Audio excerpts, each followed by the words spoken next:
All right, we are on to chapter 7 and chapter 8 today. It's like I said before, some chapters are long, some chapters are short. Sorry, I have allergies going on.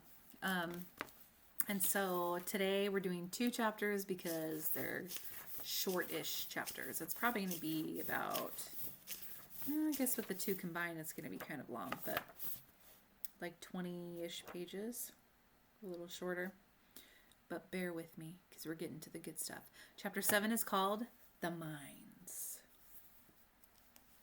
So sorry if I stumble a little bit. This is, some of the phrasing in this is old, and so it's not how we would typically speak. And so sometimes I get caught up in the difficulty of the language written. So I try to explain it if it's kind of confusing, but at the same time, I stumble a little bit here and there, so forgive me. Chapter 7, The Mines. Curdie went home whistling. He resolved to say nothing about the princess for fear of getting the nurse into trouble, for while he enjoyed teasing her because of her absurdity, he was careful not to do her any harm. He saw no more of the goblins and was soon fast asleep in his bed. He woke in the middle of the night and thought he heard curious noises outside. He sat up and listened, then got up and, opening the door very quietly, went out. When he peeped around the corner, he saw under his own window a group of stumpy creatures whom he at once recognized by their shape. Hardly, however, had he begun his 1, 2, 3 when they broke asunder, scurried away, and were out of sight. He returned, laughing, got into bed again, and was fast asleep in a moment. I don't know about you, but I would act differently if I saw goblins. Reflecting a little over the matter in the morning, he came to the conclusion that, as nothing of the kind had ever happened before, they must be annoyed with him for interfering to protect the princess. By the time he was dressed, however, he was thinking of something quite different, for he did not value the enmity of the goblins in the least. As soon as they had had breakfast, he set off with his father for the mine. Sneeze. They entered the hill by a natural opening under a huge rock where a little stream rushed out. They followed its course for a few yards when the passage took a turn and sloped steeply into the heart of the hill. With many angles and windings and branchings off, and sometimes with steps where it came upon a natural gulf, it led them deep into the hill before they arrived at the place where they were at present digging out the precious ore. This was of various kinds, for the mountain was very rich with the better sorts of metals. With flint and steel and tinderbox they lighted their lamps, then fixed them on their heads, and were soon hard at work with their pickaxes and shovels and hammers. Father and son were at work near each other, but not in the same gang.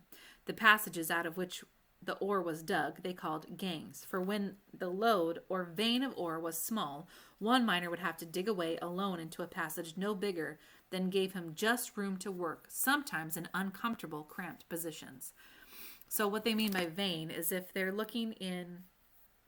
a cave and they see that ore, like if they have a huge wall and they see that ore is like in a small section, then they can tell where it is, and so they'll try to get all of it out, but they don't want to open up the cave into this huge passageway if they're only working with a small vein, a small amount of it. So they just try to get an area big enough to work in so that they can gather the materials that they want and then come out without having to do a massive amount of work for a little reward. But that meant that they had to dig in very small spaces, very cramped places. If they stopped for a moment, they could hear everywhere around them, some nearer, some farther off, the sounds of their companions, burrowing away in all directions in the inside of the great mountain. Some boring holes in the rock in order to blow it up with gunpowder, others shoveling the broken ore into baskets to be carried to the mouth of the mine, others hitting away with their pickaxes. Sometimes, if the miner was in a very lonely part, he would hear only a tapping, no louder than that of a woodpecker, for the sound would come from a great distance off through the solid mountain rock. The work was hard at best, for it was very warm underground, but it was not particularly unpleasant, and some of the miners, when they wanted to earn a little more money for a particular purpose, would stop behind the rest and work all night. But you could not tell night from day down there, except from feeling tired and sleepy, for no light of the sun ever came into those gloomy regions. Some who had thus remained behind during the night, although certain there were none of their companions at work, would declare the next morning that they heard, every time they halted for a moment to take breath, a tapping all about them, as if the mountain were then more full of miners than ever it was during the day. And some, in consequence, would never stay overnight, for all knew those were the sounds of the goblins. So the men who stayed late at night would often say that they heard other miners in the middle of the night, even though there shouldn't be. And they said it sounds like there were even more miners than during the day. But many of them knew that it was the goblins working at night. And so some of them didn't work late at night because it made them nervous. They worked only at night, for the miners' night was the goblins' day. Indeed, the greater number of the miners were afraid of the goblins, for there were strange stories well known among them of the treatment some had received whom the goblins had surprised at their work during the night. The more courageous of them, however, among them Peter Peterson and Curdy, who in this took after his father, had stayed in the mine all night again and again, and although they had several times encountered a few stray goblins, had never yet failed in driving them away. As I have indicated already, the chief defense against them was verse, for they hated verse of any kind, and some kinds they could not endure at all. I suspect they could not make any themselves, and that was why they disliked it so much. At all events, those who were most afraid of them were those who could neither make verse themselves nor remember the verses that other people made for them, while those who were never afraid were those who could make verses for themselves. For although there were certain old rhymes which were very effectual, yet it was well known that a new rhyme, if of the right sort, was even more distasteful to them, and therefore more effectual in putting them to flight. So they're saying the people who weren't very good at doing rhymes wouldn't stay late at night because they couldn't get rid of the goblins. But the ones who were really good at putting rhymes together, especially new ones, stayed late, which we know Curdy is good at rhymes. Perhaps my readers may be wondering what the goblins could be about, working all night long, seeing they never carried up the ore and sold it. But when I have informed them concerning what Curdy learned that very next night, they will be able to understand. For Curdy had determined, if his father would permit him, to remain there alone this night, and that for two reasons. First, he wanted to get extra wages in order that he might buy a very warm red petticoat for his mother, who had begun to complain of the cold of the mountain air sooner than usual this autumn. And second, he had just a faint glimmering of hope of finding out what the goblins were about under his window the night before. When he told his father, he made no objection, for he had great confidence in his boy's courage and resources. "I'm sorry I can't stay with you," said Peter, "but I want to go and pay the parson a visit this evening, and besides, I've had a bit of a headache all day." "I'm sorry for that, father," said Curdy. "Oh, it's not much. You'll be sure to take care of yourself, won't you?" "Yes, father, I will. I'll keep a sharp lookout, I promise you." Curdy was the only one that remained in the mine. About 6 o'clock the rest went away, everyone bidding him good night and telling him to take care of himself, for he was a great favorite with them all. "Don't forget your rhyme," said one. "No, no," answered Curdy. It's no matter if he does," said another, "for he'll only have to make a new one." "Yes, but he mightn't be able to make it fast enough," said another. And while it was cooking in his head, they might take a mean advantage and set upon him. "I'll do my best," said Curdy. "I'm not afraid." "We all know that," they returned, and left him. So they all know he can take care of himself, even though he's a young boy. Chapter 8. The Goblins.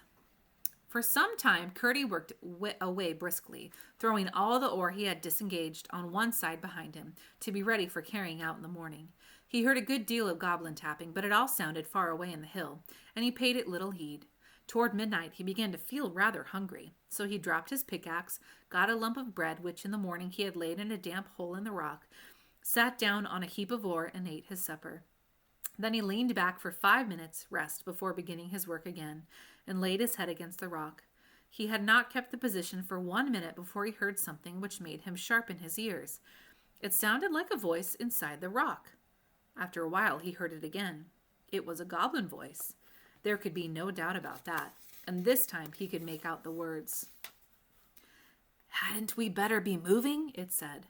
A rougher and deeper voice replied, "There's no hurry. That wretched little mole won't be through through tonight, if he works ever so hard. He's by no means at the thinnest place." "But you still think the load does come through into our house," said the first voice. "Yes, but a good bit farther on than he has got to yet.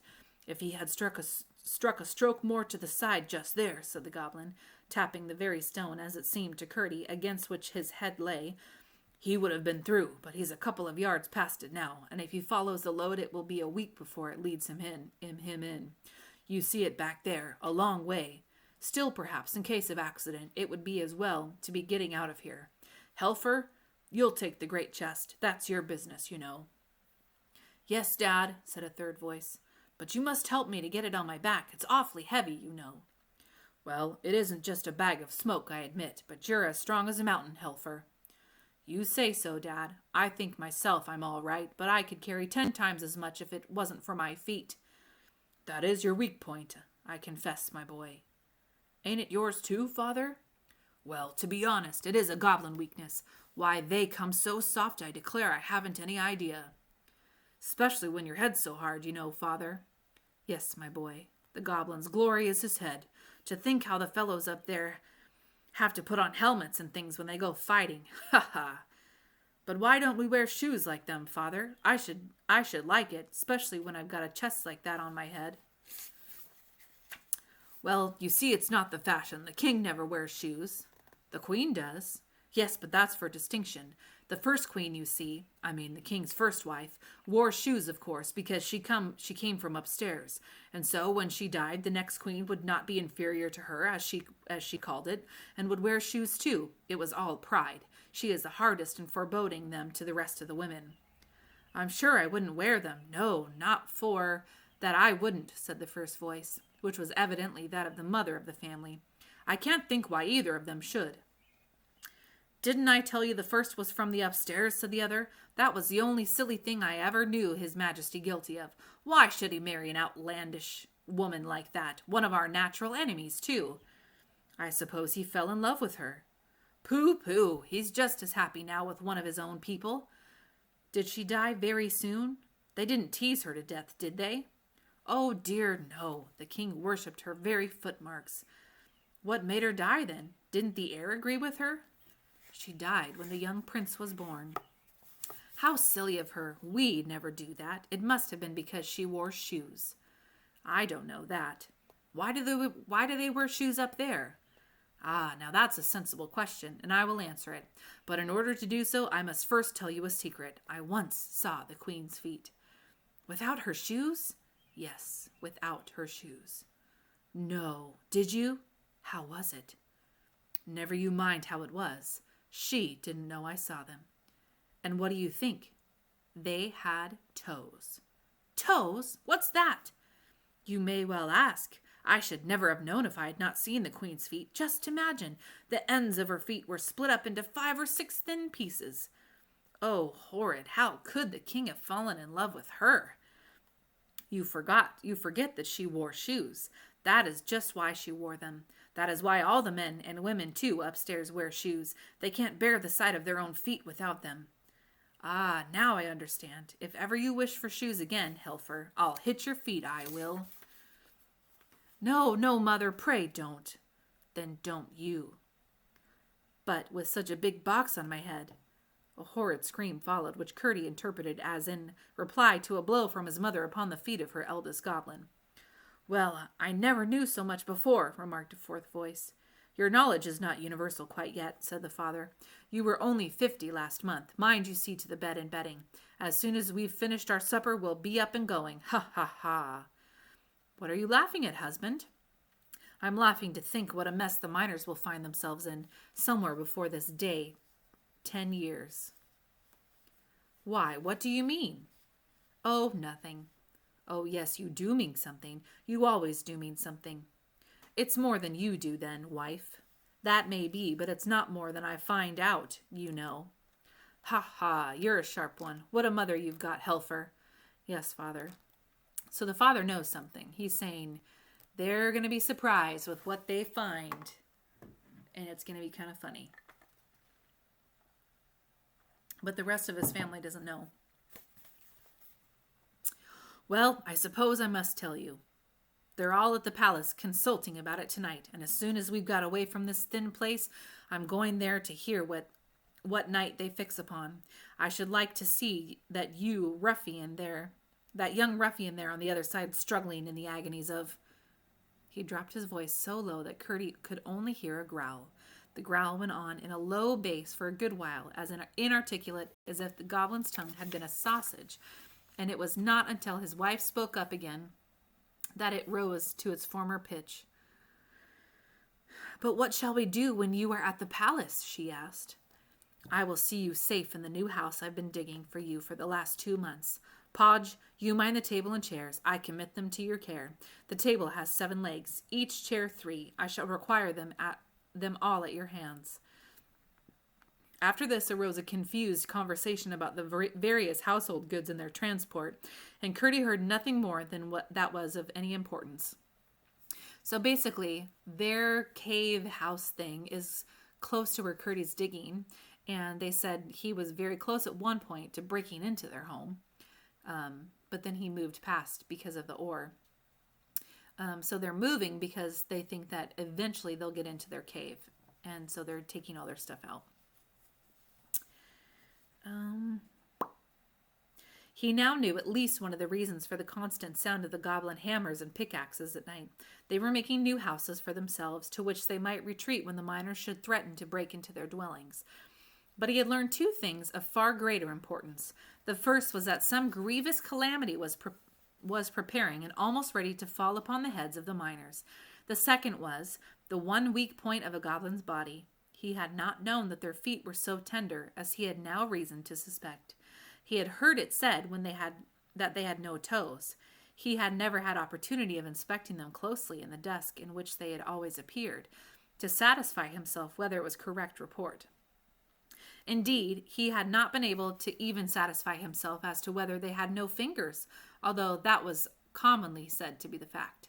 One of the miners, indeed, who had had more schooling than the rest, was wont to argue that such must have been the primordial condition of humanity, and that education and handicraft had developed both toes and fingers, with which proposition Curdie had once heard his father sarcastically agree, alleging in support of it the probability that babies' gloves were a traditional remnant of the old state of things, while the stockings of all ages, no regard being paid to them to the toes, pointed in the same direction. So basically they're just saying that maybe people started off without fingers and toes, but once they started to craft and do important things with tools, they developed. So if you think about socks, how when you put socks on, they're just rounded at the top. They don't pay attention to individual toes. And babies' gloves are like little mittens, like they wouldn't have individual fingers. So he's saying, well, maybe that's because a long time ago, no one had fingers and toes. And so the goblins are like regressing back to how people used to be, right? They're becoming more creature than human. But what was of importance was a fact concerning the softness of the goblin feet, which he foresaw might be useful to all miners. What he had to do in the meantime, however, was to discover, if possible, the special evil design the goblins had now in their heads. So he needs to figure out what they're planning. And he knows their weakness, that they have soft feet. Although he knew all the gangs and all the natural galleries with which they communicated in the mind part of the mountain, he had not the least idea where the palace of the king of the gnomes was. Otherwise, he would set out at once on the enterprise of discovering what the said design was. He judged, and rightly, that it must lie in a farther part of the mountain, between which and the mine there was as yet no communication.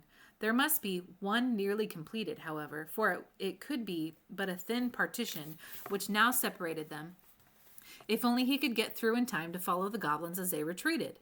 A few blows would doubtless be sufficient, just where his ear lay now, but if he attempted to strike there with his pickaxe, he would only hasten the departure of the family, put them on their guard, and perhaps lose their involuntary guidance. He therefore began to feel the wall with his hands, and soon found that some of the stones were loose enough to be drawn out with little noise. Laying hold of a large one with both hands, he drew it gently out and let it down softly. "What was that noise?" said the goblin father. Curdie blew out his light, lest it should shine through. "It must be that one miner that stayed behind the rest," said the mother. "No, he's been gone a while. a good while. I haven't heard a blow for an hour. Besides, it wasn't like that. Then I suppose it must have been a stone carried down the brook inside. Perhaps. It will have more room by and by. Curdie kept quite still. After a long while, hearing nothing but the sounds of their preparations for departure, mingled with an occasional word of direction, and anxious to know whether the removal of the stone had made an opening into the goblin's house, he put in his hand to feel. It went in a good way, and then came in contact with something soft. He had but a moment to feel it. It was so quickly withdrawn. It was one of the goblins. It was one of the toeless goblin feet. The owner of it gave a cry of fright.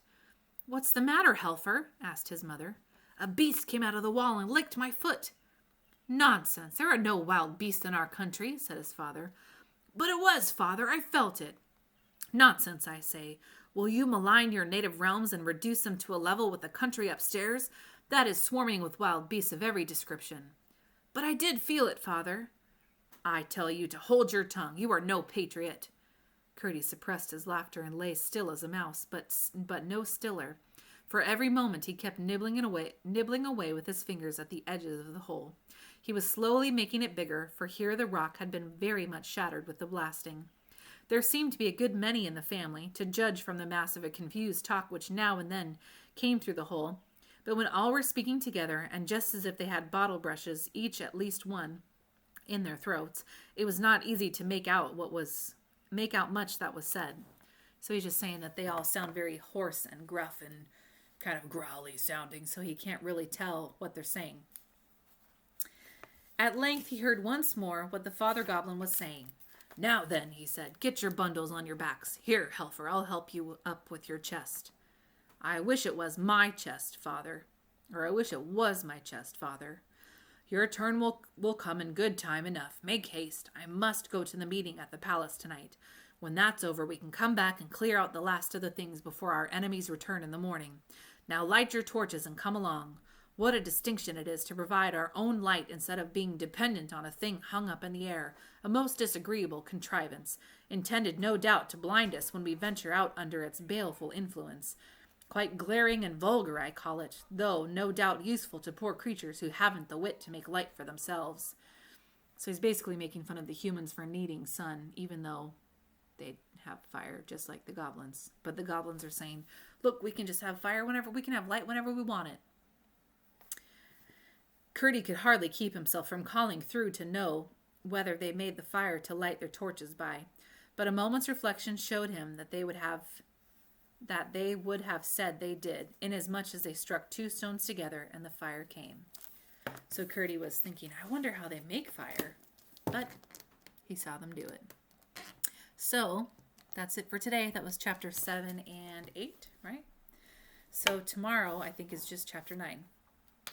I hope you enjoy your multiple intelligence activity. And that's it.